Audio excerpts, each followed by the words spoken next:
Film മാഗസിന്റെ പുതിയ എപ്പിസോഡിലേക്ക് സ്വാഗതം.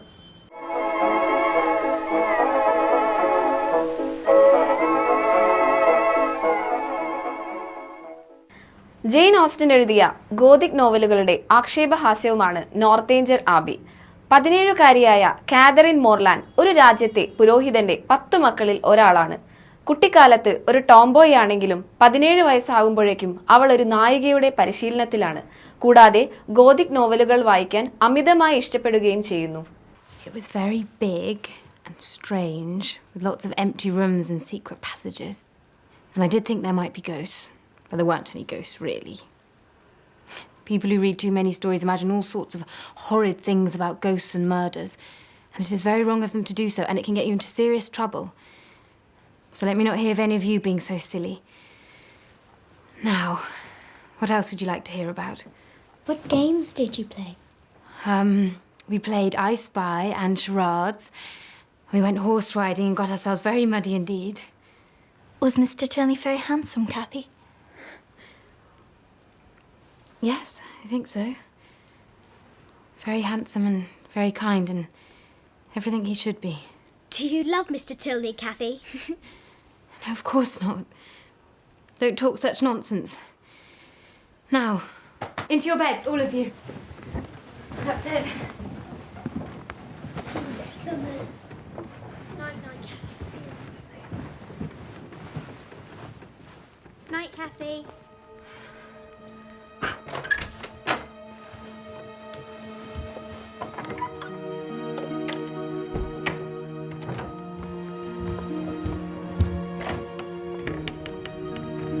What did you do to make them send you home, Kathy?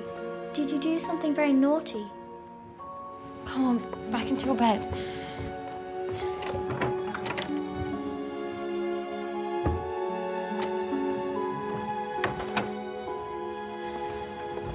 Kathy?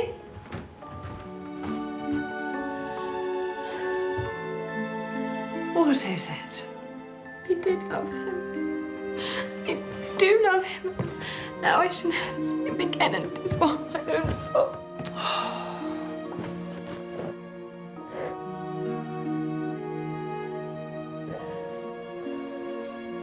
10. Then went to the fence to get back. Very good. Kathy! Kathy! Kathy! It's a man on a white horse.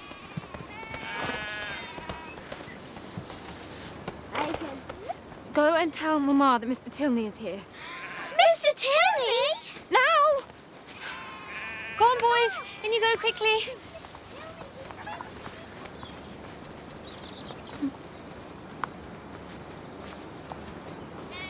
I am so ashamed of what I said, what I thought. No. It's I who should apologise. There's nothing you have said or thought that could justify the way you have been treated. But you were angry with me, and rightly so. I was angry with you, but that is long past. Your imagination may be overactive, but your instinct was true. Our mother did suffer grievously and at the hands of our father. Do you remember I spoke of a kind of vampirism? Yes.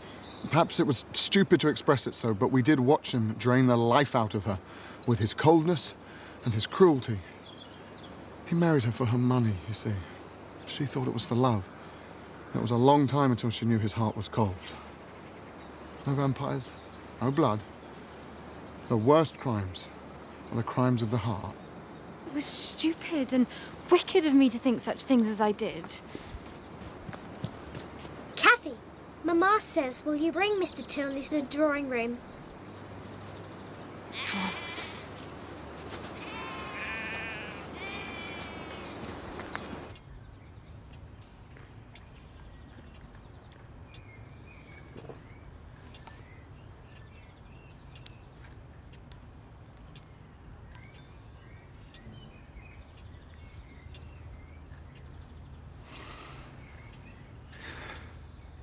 Mrs. Morland, after what has happened, I have little right to expect a welcome at Fullerton.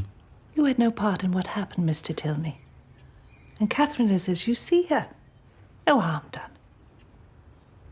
Any friends of our children are welcome here. Shall we agree to say no more about it? You're very good.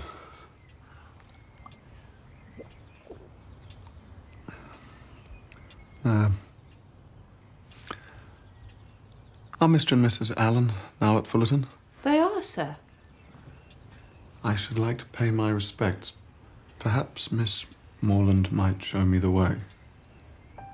But you can see their house from the window. Hush, Lucy. I'm sure Catherine will be happy to show you Mr. Tilney. He thought I was rich. It was Thorpe who misled him at first. Thorpe who hoped to marry you himself. He thought you were Mr. Allen's heiress, and he exaggerated Mr. Allen's wealth to my father. You were only guilty of not being as rich as you were supposed to be. For that, he turned you out of the house. I thought you were so angry with me you told him what you knew, which would have justified any discourtesy. No. The discourtesy was all his. I've broken with my father, Catherine. I may never speak to him again. What did he say to you? Let me instead tell you what I said to him. I told him that I felt myself bound to you. By honour, by affection, and by a love so strong that nothing he could do could deter me from... From what? Before I go on, I should tell you, there's a pretty good chance he'll disinherit me. I fear I may never be a rich man, Catherine. Please, go on with what you were going to say. Will you marry me, Catherine? Yes. Yes, I will. Yes. To begin perfect happiness at the respective ages of 26 and 18 is to do pretty well. Catherine and Henry were married, and in due course the joys of wedding gave way to the blessings of a christening. The bells rang and everyone smiled. No one more so than Eleanor, whose beloved's unexpected accession to title and fortune finally allowed them to marry. I leave it to be settled whether the tendency of this story be to recommend parental tyranny or reward filial disobedience. 1817 ജെയിനിന്റെ മരണശേഷം ഓസ്റ്റിന്റെ സഹോദരി കസാന്ദ്ര എഴുതിയ കുറിപ്പുകൾ പ്രകാരം novel 1798 1799 പൂർത്തിയാക്കി. Catherine മോർലാൻഡ് എന്ന യുവതിയുടെ വരാനിരിക്കുന്ന കഥയാണ് നോർത്തേങ്കർ ആബി പുസ്തകം. Look. Is that your home? It's lovely. Very glad you think so. I fear we may be about to get a little damp. Come on. I'll race you back.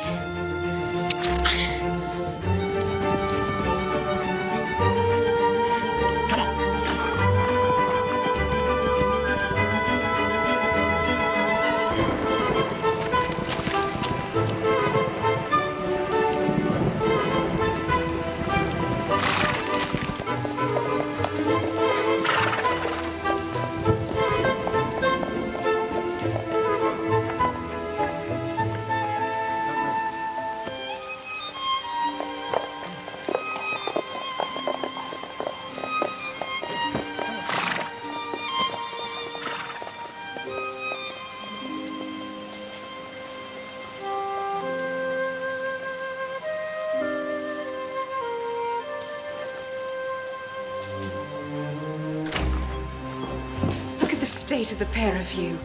I'll go and get Richards to draw your bath, Catherine.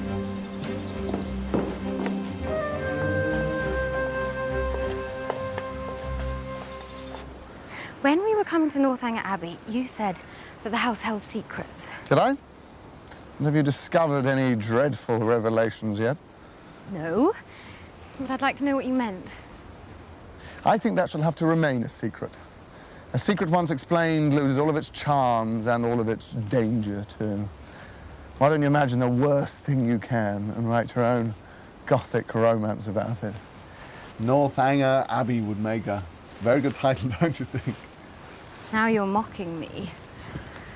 But I can't help feeling that this house is not a happy one. Not since our mother died. And even before then. I envy you your happy childhood.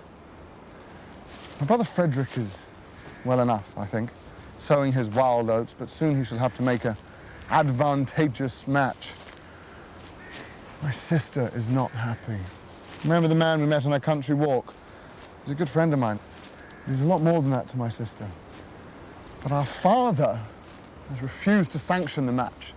Edward is only a second son, and Eleanor must marry the heir to a rich estate.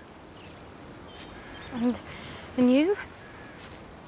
Well, if I'm to retain my father's favour, I must marry a fortune too. And shall you? I always hoped I'd be lucky. The girl I fell in love with would come with a fortune attached. And if she should not? Then that would be a very stern test of my character.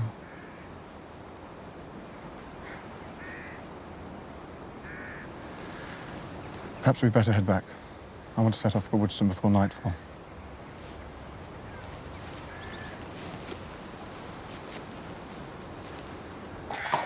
See you tomorrow for dinner!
Might I ask how you come to be here all alone?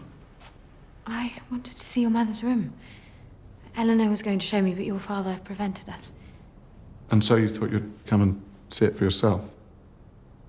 Yes. I suppose Eleanor has talked to you about our mother? Yes. But that is not very much, but what she did say was her dying so suddenly and none of you being at home, and I thought perhaps your father had not been very fond of her.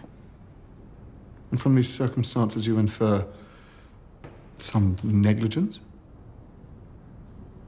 Or something even worse? Then let me reassure you, Catherine. My mother's illness was sudden. And Eleanor was from home, but I was here throughout. And so was my brother Frederick. Our mother received every possible attention. Our physician was satisfied that nothing more could be done for her. The matter was deeply distressing, as you may imagine. Yes, of course. മോർലാൻഡിലെ കുടുംബ സുഹൃത്തുക്കളായ Allen's British സമൂഹത്തിലെ സമ്പന്നരായ അംഗങ്ങളുടെ റിസോർട്ടായ ബാത്തിൽ തങ്ങളോടൊപ്പം കാതറിനെയും കൊണ്ടുപോകാൻ വാഗ്ദാനം ചെയ്യുമ്പോൾ പുസ്തകം ആരംഭിക്കുന്നു. Mr. Morland and my brother John. James, I didn't know you were coming to Bath. Thorpe's idea, and when I remembered you were here, and you, Miss Thorpe, nothing would have kept me away. I'm very happy to see you again. And I you. Miss Morland? My good friend John Thorpe. I shall take. I had the pleasure of seeing you dance the other evening. Yes, I remember. I hope I may have the pleasure of dancing with you myself before too long. We were just walking towards Edgar's buildings. Were you? Well then, damn it, we'll walk along with you. Miss Morland? Are you fond of an open carriage, Miss Morland? Yes, very. Well, would you permit me to drive you up Lansdowne Hill one day this week? Thank you. You're very kind. But would it be proper? Damn it, this is Bath. You know, everything's more free and easy in Bath.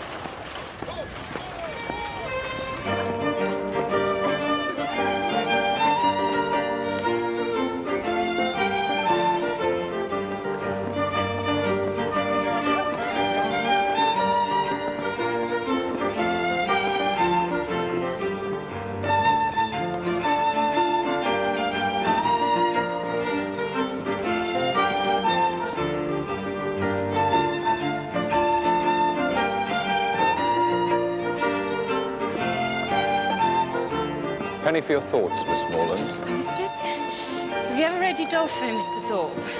Rodolphe? Lord. No, I never read novels. I leave all that to Isabella. I read The Monk the other day, though. Monk? Is it as shocking as everybody says? You can borrow it if you care to. Hot stuff, you know.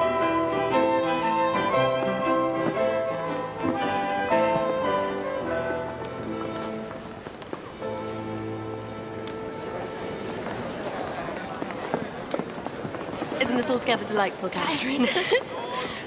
What's that? Jig it again?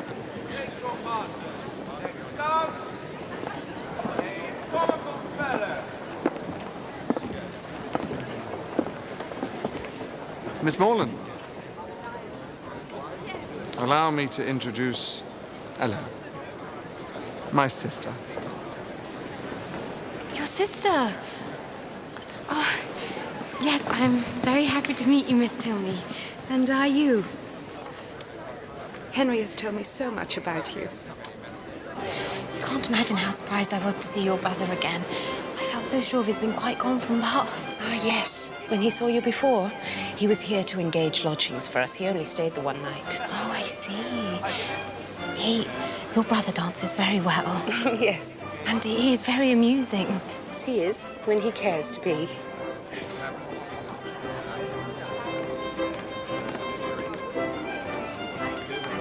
Do you know that gentleman talking to Mr. Tilney? That's our father, General Tilney. He looks as if he were displeased with us. It is only his way. And is your mother here with you in Bath as well? Our mother is dead. So this is your first time in Bath. Do you like it? Very much indeed. There are some very pretty walks round about. Henry and I walk most mornings. Should you care to join us one day? Yes. More than anything in the world, I love long walks. Though I can't persuade my friend to join me. She thinks it a waste of time when there are so many other things to do in town. I can see that she might.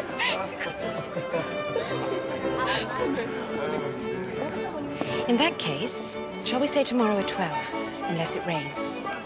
Yes, Catherine. You simply must hear this. Come quickly. Excuse me.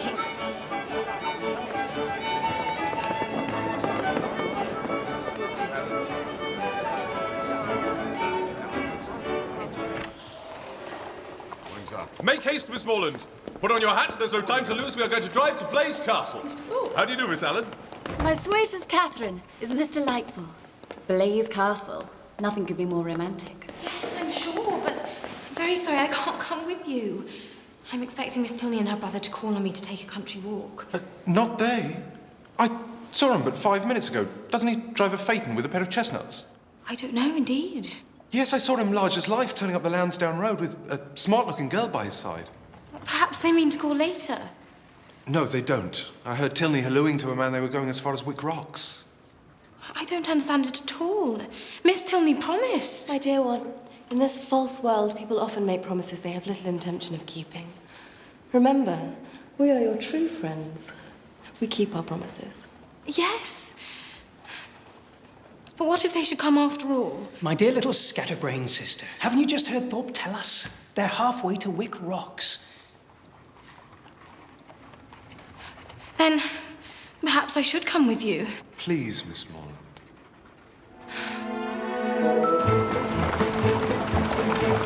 Goes very nice, doesn't she? Smooth as silk. How do you do, sir?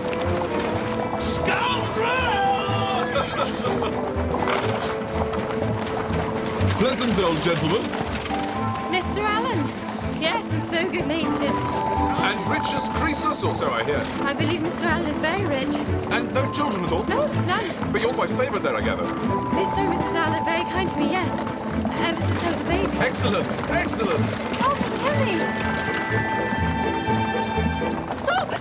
Stop now! It's Miss Tilney and her brother. There'd be hell to pay if I try to stop him now. Stop, Mr. It's Thorpe. too late. Well, I'll get down. It's I will. not possible.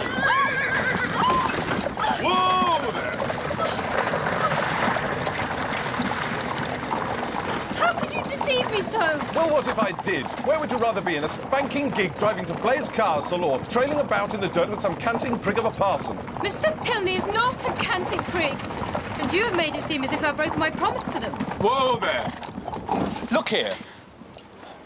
Miss Morland, I might not have been completely straight with you, but I had good reason. You think of your brother's happiness and Isabella's. They couldn't go off unchaperoned. And I was thinking of you, too. I'm not altogether happy to see you with the Tilneys. The whole family has a terrible reputation, something very strange about the mother's death. You can't mean... We must be careful when making new acquaintances. We're not all as honest as you and I, huh? But Mr. Tilney and his sister have been so kind to me. Truly sorry, Miss Morland, if I have caused you any distress, but you can set it all right tomorrow.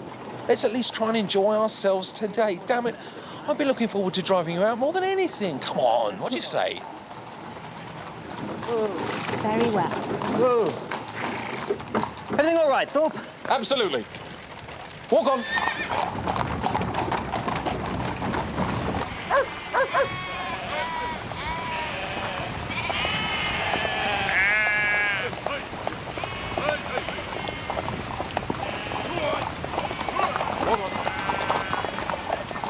I say, sir, move your sheep, please.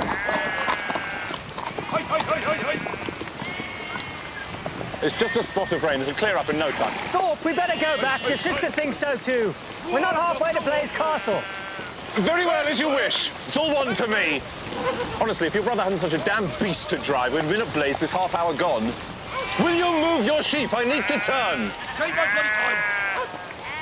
Come on, girl.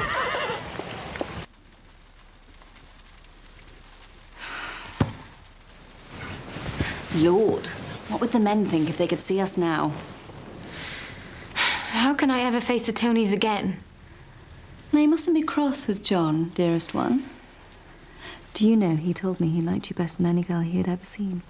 And he thinks you're the prettiest girl in Bath. Don't know why he should think that. No need for false modesty. Now, how far have you got on with Udolpho? I've just got to the Black Veil. The Black Veil. Well, I wouldn't tell you what's behind it, not for the world. And when you've finished it, you will read The Monk. That's my brother's favourite, you know. Oh, yes, he spoke of it. Is it really very horrid? It is the most horrid, shocking thing in all the world. Ambrosio, the monk, begins very holy, but is drawn into vice by Matilda, and she gives him a magic branch by which he can pass through walls and into Antonia's bedchamber. But it is too shocking. I should blush to tell you. You must read it yourself.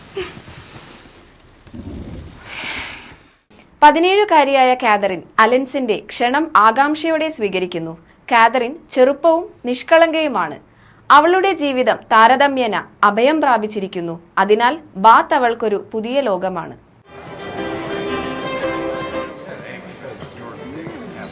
Quick, there are two places.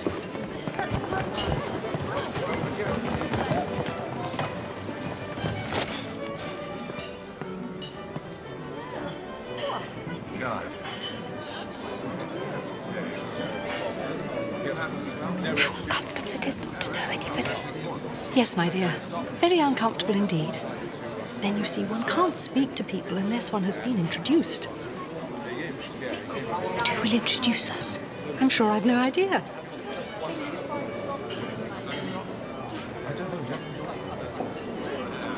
Had we not better go away? There are no tea things for us, and I think we are welcome here. Yes, it's most disagreeable. I wish we had a large acquaintance here. I wish we had any.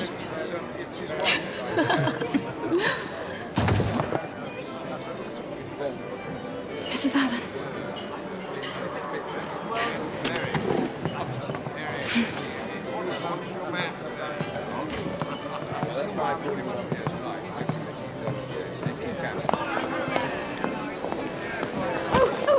Have a care, sir. 1,000 apologies, Mum. Catherine, do take this pin out of my sleeve. It was not your fault, sir. Allow me. Thank you kindly, sir. Though I'm afraid it's torn a hole already. There. Nothing too disastrous, Mum. I shall be sorry if it has, for it's a favourite gown. Really, Mrs. Allen, one would hardly notice. No, it cost but 9 shillings a yard. 9 shillings. That is exactly what I should have guessed. Do you understand muslins, sir?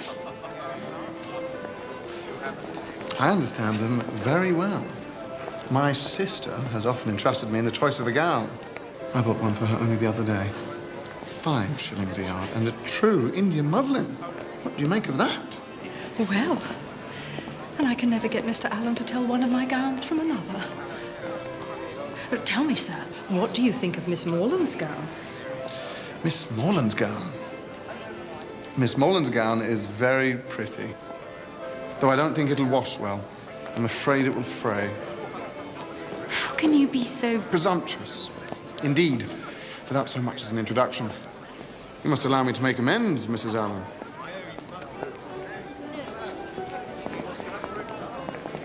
Gentlemen.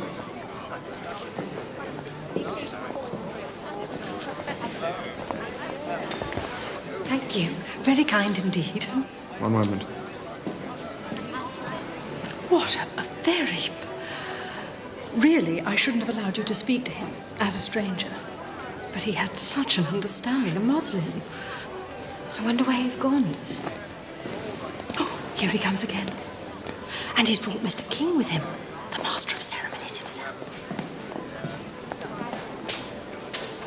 Mrs. Allen, Miss Morland, allow me to present to you Mr. Henry Tilney, just lately arrived in Bath. Mrs. Allen, Miss Morland, delighted to make your acquaintance. Mr. King. Now we may talk to one another. We've already been talking. You mustn't allow anyone to hear you say such things. We shall all be expelled from polite society. Let it be our secret. And now, if your card is not already full, Miss Morland, might I request the pleasure of the next dance with you? With me? Thank you.